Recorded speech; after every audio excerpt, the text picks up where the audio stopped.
Hello, everyone, and welcome to the Marriage Sessions Catch-Up. We are here with Phil and Becky, who you would have seen in the first and second sessions. So we're just going to ask them a few questions on how they stay connected. Well, hi, Becky and Phil. It's great to have you with us. So one of the things we want to ask first is, obviously, we're going through a slightly unusual life situation right now. I'm trying not to use the word unprecedented. But for you guys right now, like, how does it look for you to stay connected? Because it's a weird time, isn't it? It is a weird time. It's a strange time for us all, to be honest. And it has been difficult at times. I mean, not going to lie. We've got 3 children who are aged between 3 and 12 years old. So I was just saying no more, basically. No, I'm joking.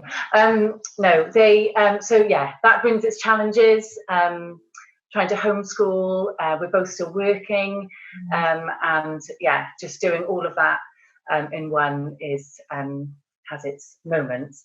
But saying all of that, there have been definite positives as well in connecting in a new way, as a family and as a couple as well.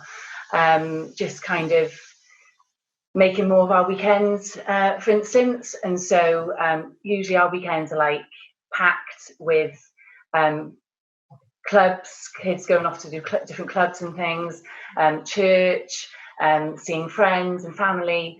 So usually weekends can be pretty busy. So we've been able to just strip that all back, obviously, because we have to, and just really invest in one another. And kind of, we set things up for the kids in the evenings so they can go upstairs. The older ones are kind of 10 and 12.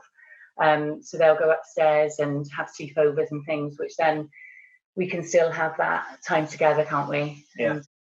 So in the Connect session, actually, you guys mentioned, your differences and how, Becky, you're quite the extrovert and Phil, you're quite the introvert. So how are you both finding this time, and how are you both coping in this situation and, using each other's differences to maybe, survive? Yes, we are surviving, so that's good. I massively miss people. I miss my friends and my family hugely, and so that's been a real challenge for me during this time. And I think it's been like understanding one another in that as well. Like, just you kind of being aware of how I'm feeling in that, because if he's not feeling that way, it's still kind of being considerate of the fact that I am feeling that way. And so like I Zoom people and, I went out for a drive a couple of weeks ago just to go and speak to somebody on the phone just to be out of the house, and so, it's for me, it's just kind of finding time to do that. And I've noticed that with Becky, that I've always known it, but in lockdown I'm seeing it more, that there's certain days where she does feel a little bit down or not her usual self, because you can see that she gets all of her energy and her positivity when she's around people. And so she's not getting that right now. And so when we have a life group at our church, and so that's a great way for her on a midweek night on a Tuesday or whatever we do it. I'll come and kind of be a part of it because I'm one of the leaders, but I can see that Becky wants more of the social side of it as well. So when it's finished, she just carries on chatting to all her friends, and by the end of it, I can tell she's a lot more recharged. Yeah. Oh, that's good. Right. So obviously we've talked about the unusual circumstances and situation globally and all the rest of it. But within your session, conflict is one of the things that comes up, and with things being as they are, all of the things that can cause conflict are kind of intensified. Like it's easier for a crossword to be misunderstood or whatever. So how's that looked for you in this circumstance, dealing with conflict, and also within that, what would you say to couples who are struggling with that? There have been moments, haven't there? Oh, absolutely. We've struggled, and I think the way for us in how we deal with that is it will get to the end of the day and we were like, right, we just need to sit down and we need to talk this through, because we try our best, kind of not to bring things up in front of the children and things. So sometimes we might even text each other and just be like, right, let's just leave it and let's speak about it later. And we really do try and not let things build up, don't we? Because, when you start letting that happen, you letting things build up, it becomes a bigger thing, and it becomes, more than what it needs to be. Yeah, I can think recently, only like just as the weekend went, you did the text thing. It was almost like you can see that our patience was wearing thin, and we just said, let's get the kids into bed, and then sit down and chat before the TV goes on. Let's just talk. Let's talk it through. And Becky sent a text back with a sweat face saying, "Good idea." But yeah, I think one of the things as well that I would say is, he is much better at saying sorry than me. He is. I find it really hard, and especially when I'm just wound up, even if we've sorted it, it's like, okay, yeah, that's fine, yeah, that's all good. But, and I'm learning, I'm still learning after 14 years of marriage that it's not worth being too proud to say sorry, it's about humbling yourself and just being, and considerate of the other person, putting his, feelings before my own, and just going, actually, yeah, I need to say sorry in this situation. I think that's key. That is one of the biggest things that I feel that I've learned in marriage, is the importance of humility, the ability to say sorry and be the first to say sorry, and it goes a long way, So you guys, in your opinion, how do you think couples can see it through the long haul in marriage? Okay, so we feel that it's hugely through understanding one another, and understanding one another's love language. So me and Phil have completely different love languages. His is words and mine's acts of service. And I think throughout our marriage, so naturally, you go to love that person with the love language and how you want to be loved, your own love language. And so I will do things, I'll do things for him, and vice versa. He'll be really loving and say loving words to me. And, however, that's still nice that you're doing those things for each other, but you're not feeling loved as you want to be loved. And I think it's still, after 14 years, we still battle in this, we haven't got it right to a T by any means, but we definitely try to just, and I have to stop myself and think, no, he needs that words of affirmation, he needs that encouragement, and the same, if I come home and he is hoovered, honestly, it's the best thing. Whereas I could come home and he could tell me he loved me, and that's lovely and that's nice and I like that, but it's not the same as coming home to a hoovered house. Have they changed down the years for either of you? No, I think I think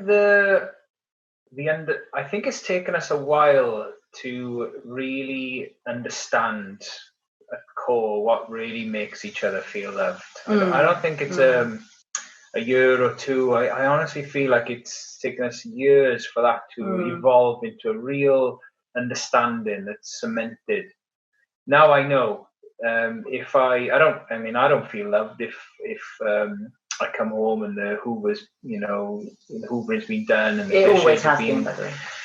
Yes, obviously, and I think Becky's just waiting for me to just say, do you know what? I really appreciate that you've done that today, and thanks. But because it's something that I put on third or fourth on my to-do list, I think over the years, through Becky communicating how she feels and a lot of arguments, we've got there. Discussions. No, I say arguments. And so that's how I see it personally. I think as well. I think you do, as you. I mean, we met when we were early 20s, you know. So I think you do change anyway as a person as you grow up and as you have children as well. Kids, that's changed us. Having Yours children. has always been words, really, whereas mine probably has changed. It's become more definitely, it is acts of service, you know, as I don't know if it so much would have been when I was younger. But yeah, so I that was a good question to ask as a change, but yeah, it's probably just and like you touched on, having children, it forms that even more, because it puts you in situations where you're either selfish or you're not selfish, and that's what kids do for you. They force that out of you. That's another thing I was going to say, actually. Long haul in marriage, a huge thing is being selfless. You know, I think, you know, we all have natural selfish tendencies, you know, but I think if you're always thinking of putting your partner before yourself and of their needs, and you know, and you're never going to get it right every time. I'd say that's hard, isn't it? It's easy to say that on an interview, but you know, when you're put to the test and you're feeling tired, and you come home from work and there's not been much communication or all those things, you know, it's harder to put that into practice. But the more success I've noticed that we've had in our marriage is when we've both made a conscious decision to be selfless in the way we treat each other, even when we're angry. Just making that decision to say a nice word rather than a harsh word. I think, you know, there's been many times where you don't feel like loving that person because of, you know, you've had a bad day, they've had a bad day, it's all, you know, kicked off, and it's so easy to just think, I don't want to love you right now, but it's making that choice and going, no, but I'm going to love you anyway, and I'm going to show that I love you anyway. And it's understanding what marriage is. Like, I think we live in an age now where marriage is sometimes seen as something that you can upgrade to or delete out of your life, but we don't see that. We see marriage as a commitment, something that you're in for the long haul, and there's going to be some really rough rides. There's going to be some times where you hit crossroads, but you don't jump out at that stage. You say, right, what do we do? And we start asking those questions. How do we work through this? You know, we're frustrated, and that might be months of frustration, but you make that decision that we will get through this. And communication is one of the biggest things there. The moment you stop communicating how you feel, that's where that process becomes even harder. So it's important that we talk. That's really good, you guys. Thank you.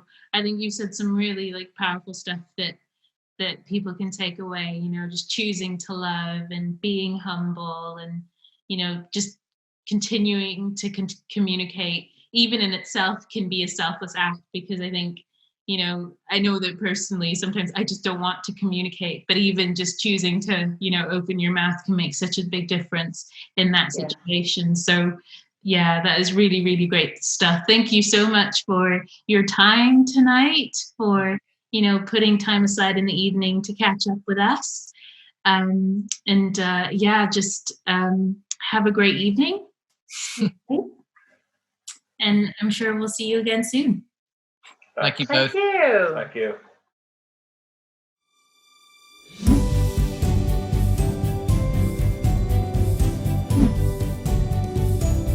When I go into that place of thinking you're criticising me, I'm not good enough, I'm failing, that's a whole nother area to the fact that we've run out of milk. Now we really feel that it's exactly right, and we just got to keep remembering that and supporting each other in that.